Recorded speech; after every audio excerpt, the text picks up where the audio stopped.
This is Greg Pasternak from Riverside Life, and today I'm going to go through the last set of lessons before you can go out and use our 9-county San Francisco Bay Area regional stream type classification to identify stream types in the area.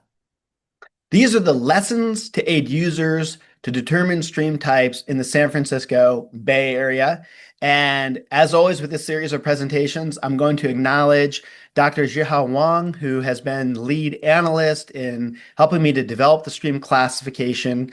Many people participated in data collection, and this is a 7-institution collaboration funded by the University of California Office of the President through the state of California.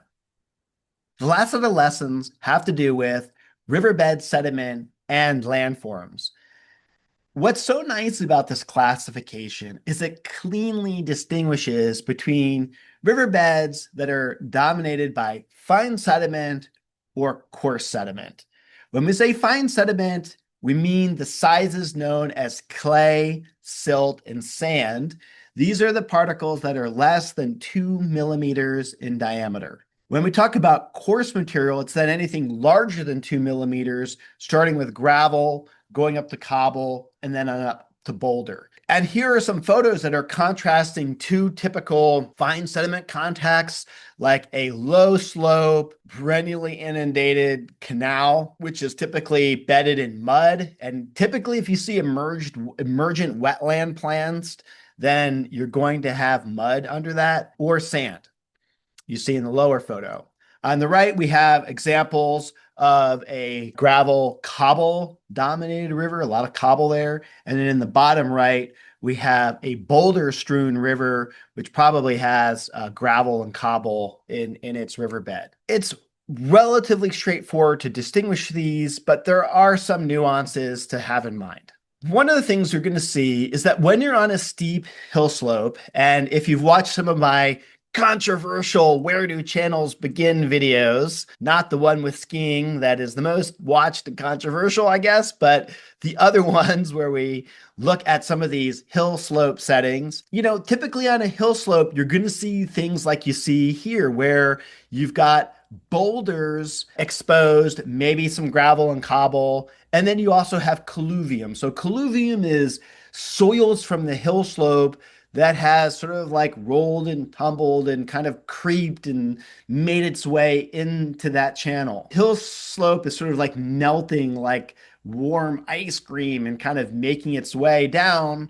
And depending on how often you have water in this channel versus not, then you may get more of this hill slope colluvium into the channel or not.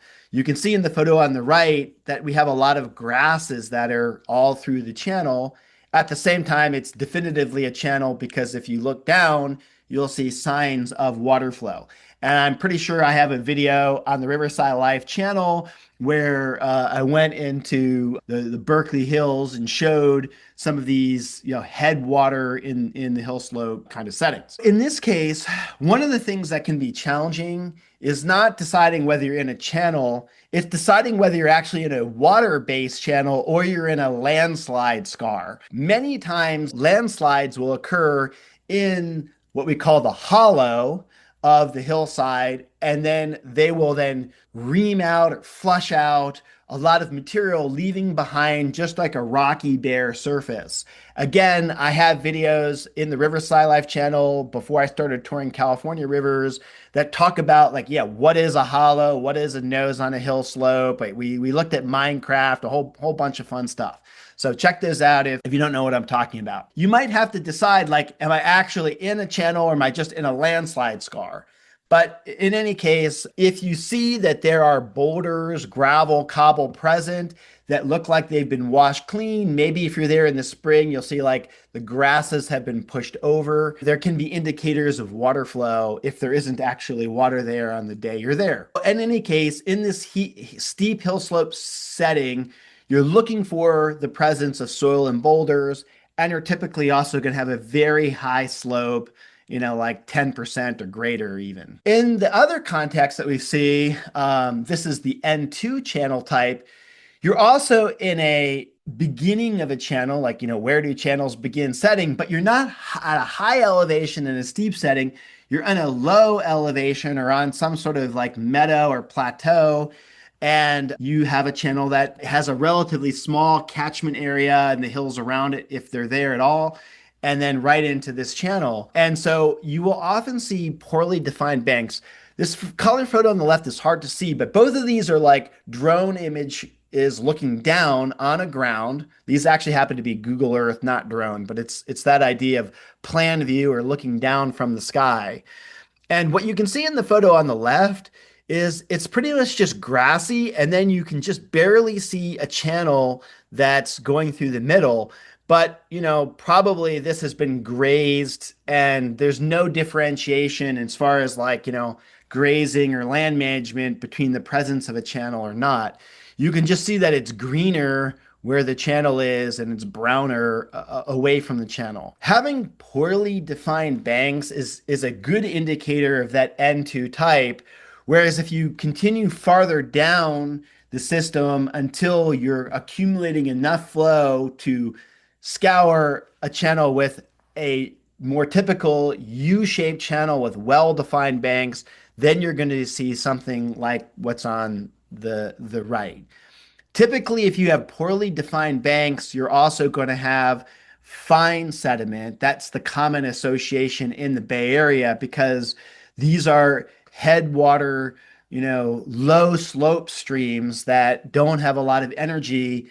And there's not a lot of boulders under here because you're just either on hill slope soils that are already like fractured into small pieces, or you're in the unconfined valley that's just alluvial valley fill. Okay, so riffle pool streams are very common in the San Francisco Bay Area, in all of the counties around the Bay Area.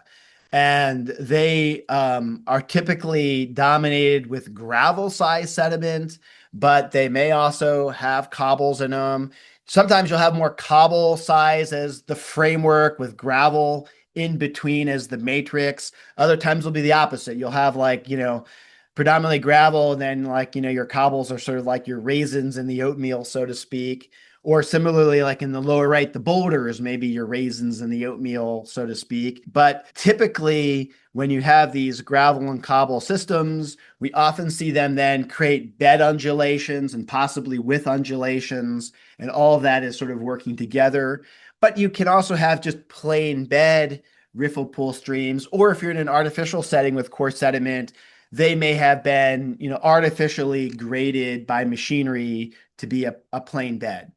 But yeah, so you do see this association between the grain size being coarse and a natural landform of a riffle pool bed elevation and width undulations. For the large canals that are out in the valley floors, you could be down in Gilroy, you could be in some of the wine valleys in Napa or in Anderson Valley or Solano County. You'll have these large canals. They're generally quite low slope, or you could be right up against the coast in a tidal or a weekly tidal kind of setting, but with very low slope. You have these large canals, typically A4, or if they're bank protected, you're A5. And these will typically have fine sediment. You'll see the emergent wetlands in there that typically grow on fine sediment.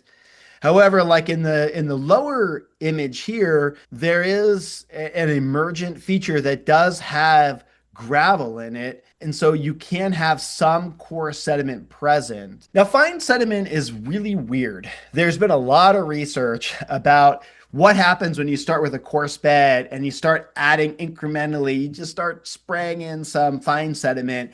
It doesn't take long before you really change the dynamics of how the river works. Even just 25% of the bed being fine sediment, especially if you have clay in that content, it may even be as low as 5% clay content to start to really change the processes. But certainly by the time you get to 25%. But in our stream type data, what we observed is that these fine sediment rivers typically have 50% or more fine sediment on average, whereas the core streams tend to have even more dominant, like 70% or more core sediment. So that's just something to keep in mind. So typically, when you have the landform being a large canal or a coastal stream, then the bed sediment is likely to be fine sediment. Not always, but if you see this emergent vegetation, that's a good indicator. Okay, so that summarizes what I want to say about riverbed sediment. I think it's relatively straightforward. This isn't the most difficult thing to do. You just have to be mindful about it. And if you have any comments or questions about riverbed or bank sediment, just put them into the comment section or send me some photos and we can talk about it.